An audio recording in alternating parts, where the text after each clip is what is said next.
What's up, good people? It's your boy Jay Free coming back at you again.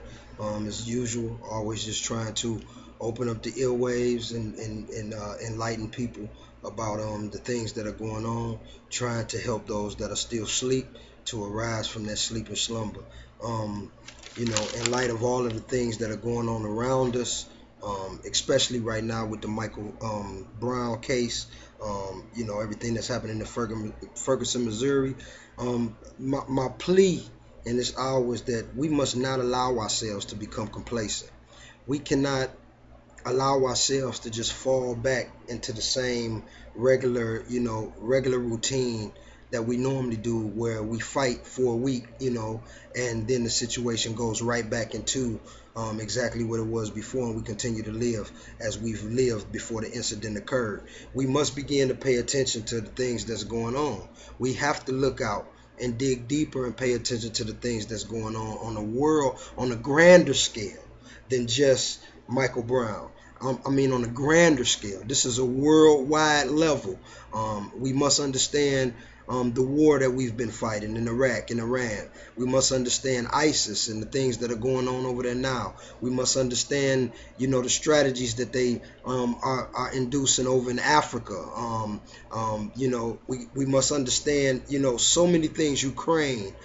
There's so many things that are going on a worldwide scale that we got to begin to pay attention to the grander level of things that are happening. On Facebook, even today, a friend of mine is from London, Britain, and she was commenting about the racial injustices that they facing over in London and Great Britain, and she was saying that in their environment or in their surroundings, their neighborhood and their culture, she said it's time for civil liberties, and so they dealing with it over there. I also saw where they were talking about, in Australia, where they're beginning to try to fight back and say, hey, wait a minute, this system is wrong, and our children are not getting proper education, and so on and so forth. And so all around the world, we can see the strategy that's being put in place. You understand what I'm saying? This is bigger than just another little isolated incident.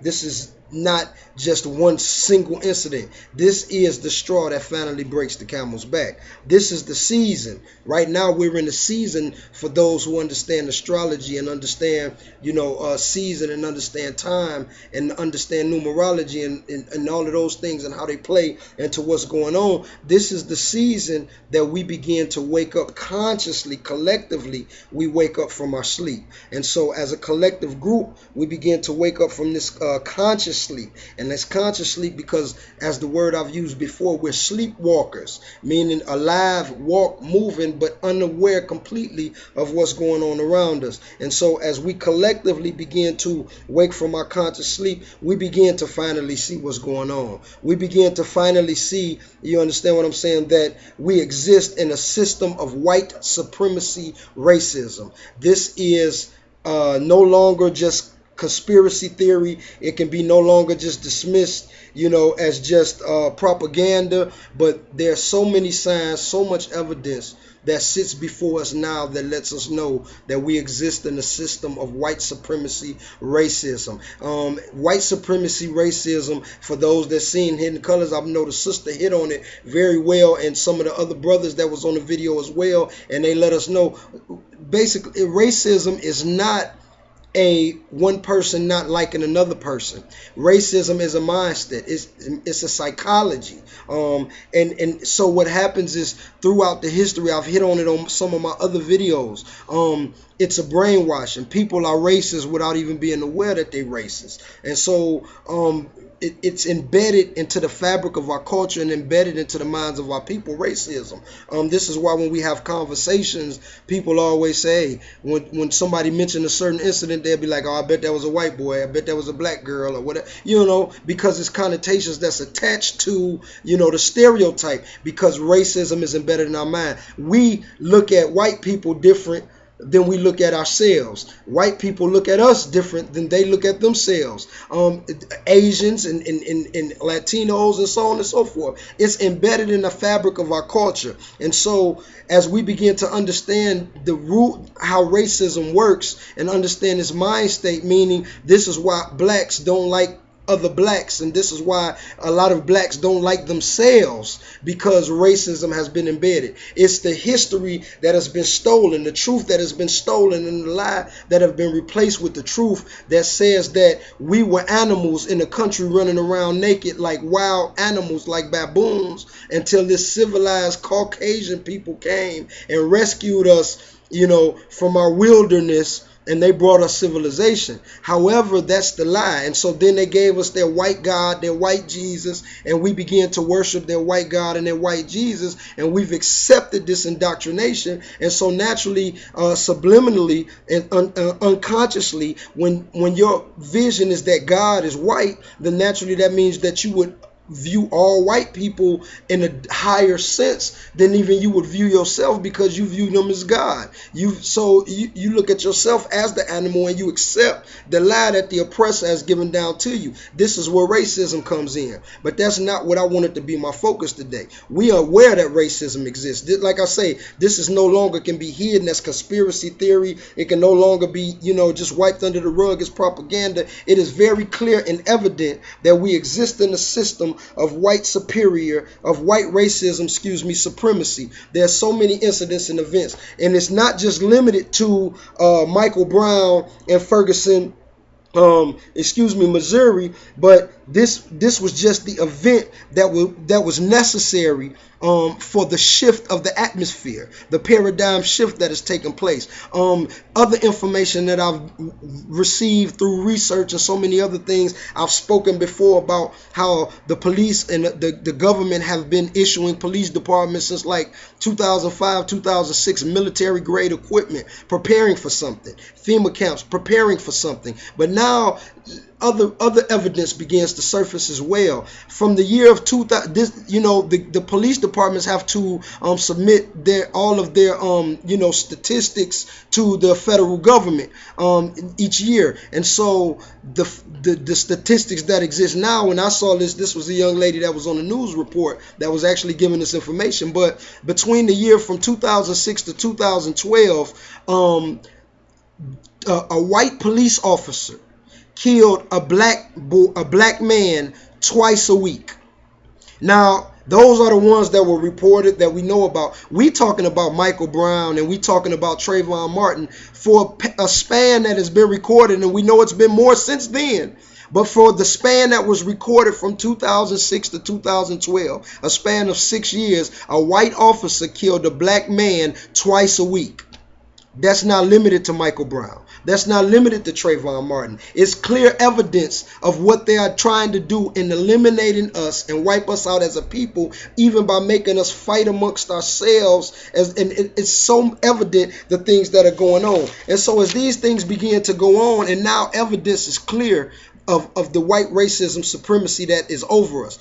All the things that are happening in our community are a result of white racism supremacy. Why most of us live in lack and poverty. Why we can't get ahead and can't get advancements. Why there's so much crime in our neighborhoods. I mean, the ghetto was created. It's a design. They designed the ghetto, and the design of the ghetto is to say, hey, we'll single these people and we'll put them in this environment. And when they're in this environment, we'll cut them off from any advancement. We won't allow them to be in other words, slaves. And then once they're in that environment, for survival, they'll begin to fight amongst themselves just to survive. And this is where we exist at. So when you look at what's happening in our ghetto, as it's called, of course there's drugs, and of course there's violence, prostitution, but all of these things were manufactured by our oppressor in our neighborhood to do exactly what they're doing. So we can't look at our brothers and sisters and say, oh, poor you, oh, shame you, you need to get up, and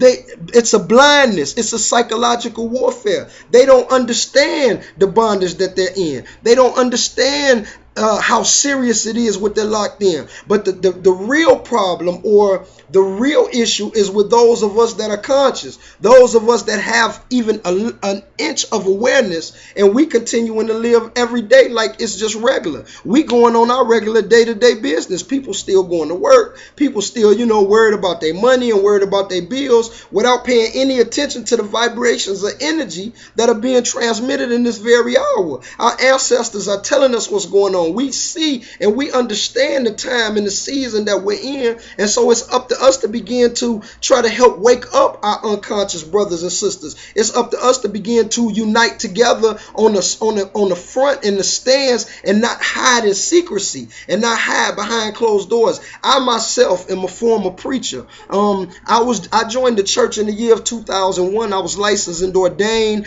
in the year of 2006, and I was ordained rather in 2006. I was licensed in 2004 in the gospel ministry, and so my experience is grave. My understanding is grave because I walked in this blindness for a period of 10 years from 2001 until 2011. I've just recently myself come unconscious, but in my coming unconscious, I got to this place by my spirit, through divine intervention of my spirit, because I'm a street cat. And I came to the church in sincerity because I thought it was truth, because I was brainwashed like the rest of us. And check out my video, The Pimpin' Religion, and you will begin to understand some of the principles and tools of how they manipulated this religion on us. And again, I'll have some other videos be coming forward talking about exposing Christianity while I dig deeper. But as a witness and an example myself, living in this life and walking through this darkness, I understand gravely how it works. But it was through divine spirit intervention, because my heart was sincere, as God says in his word. We ought to seek wisdom and we ought to desire it as precious rubies. But he says, in all thy getting, that you ought to get an understanding. He said that we ought to seek truth, and if we seek for truth, we'll find it. But he said, when we find it, that the truth will set you free. Well, there's truth still hidden in the lie. And this is how I sought with a sincere heart, and through my spirit, man, I was able to be renewed, born again in truth, and understand the lie that had been given to me. And I say this to say, a lot of the information that I have and that I talk about is fun.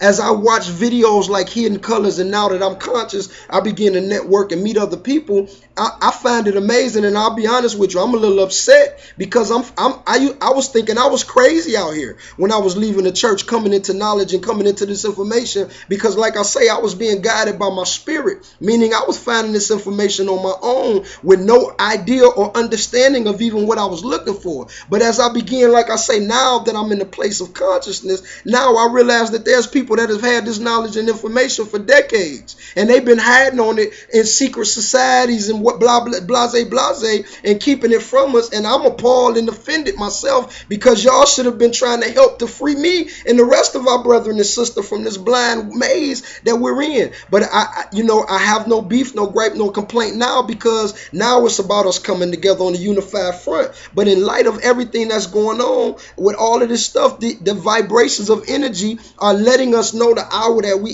in. And so as we come to this conscious awareness, we got to begin to try to wake our brothers and sisters up. We have to begin to spread this knowledge, but we also have to begin to come together and unite, and we got to quit sitting still. We must begin to make a stance for real. We must begin to set up boycotts. We must begin to organize and begin to figure out we have to stop waiting for somebody else to do it, but we have to organize. We have to begin to set up. We have every resource that is necessary for us to change the stars right now and revamp our community immediately. We have the resources now. We understand that there are many that are in darkness, but there's many that are conscious and aware. We have teachers and principals. We have administrators. We have lawyers. We have doctors. We have politicians, we have military, we have every facet, every resource that is necessary. But we must begin to come together and unite on a community level, and we must begin to share our wealth of information and knowledge,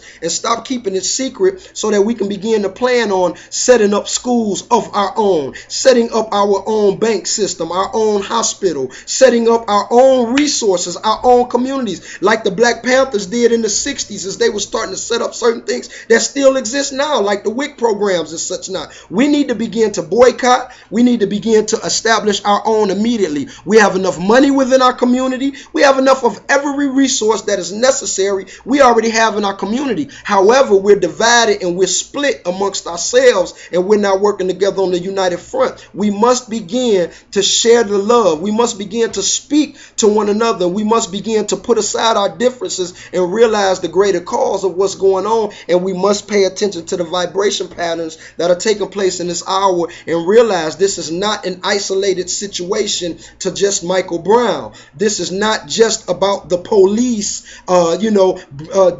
discriminating against people's rights. This is about a system of white supremacy racism that is its total goal is world domination and the annihilation of as many or as much of the knowledge and wisdom and people of the original ancestry to this planet. And so as they try to wipe us out, the melanoid people, they can't wipe us out. But if they can keep enough of us blinded, and then they can wipe out the conscious and cease the message like they've tried to do before, then they can succeed. But we know the hour that we're in, they will not succeed. They cannot succeed. But we must do our part and do our role, and we must begin to spread. We must begin to unite and come together. Anyone who would be willing to talk with me or I talk with them, I'm nobody. I'm just a seed out here trying to make a ripple in the pond. But I know that there are others, like I say, that I've uncovered that have had knowledge for decades, those that are older and wiser than me. I'm 38 years young, and like I say, my experience is that of my own. However, I do believe that I can share a lot of things with someone just as a help or whatever the need may be. But this thing, I'm so passionate about my people and so passionate about us coming out of the hole that we're in. Because like I say, this is not just Michael Brown. This is not just about the police. This is about the system of white supremacy racism. And so our sons and daughters' future is at stake, and our future is at stake. We have nothing now. And we will continue to have nothing until we begin to take back that which has been taken from us. And it's not about us hating others, because you don't defeat racism with racism or hate with hate, but it's about us loving ourselves enough that we require only the truth prevail and that only righteousness prevail. And in doing so, then a system of true equality, peace, and justice can be established, where we can love all mankind on one accord without it having to be divide or hatred over racism, where we need to get out of our minds about this money, man. Everybody in our community is worried about money, man. This ain't about bread. This is more bigger than this, man. Money means nothing, man. We've been lied to. We've been placed in a system where we focus on getting money, and money is really irrelevant. Everything that we spend money on is already naturally given to us. It's already a natural resource. It's already ours in the beginning, but they've set up a system and designed it to separate classes. Jordans serve no different purpose than Walmart's. I mean, I understand that Jordans look good, but it's just a pair of shoes. But you would rather go and break your neck to spend $150 on a pair of Jordans instead of just buying a pair off the clearance rack for $30. I mean, let's start to be wise and focus and pay attention on things that matter and things that really mean something. I know I hit on things, somewhat vague manner, but that's because you can only share but so much information in a limited time, as well as you don't want to share all your information over, social media and public network. These people know what I'm talking about is truth. You think they're not listening and paying attention? My life may be in danger, and I'm nobody right now, but my life may be in danger just because of how significant the words that are being said really are to the truth of what they know, but we don't know. Please, people, I plead with you. It's your boy Jay Free. I see. I'm not blind. Wake up. I love you. One.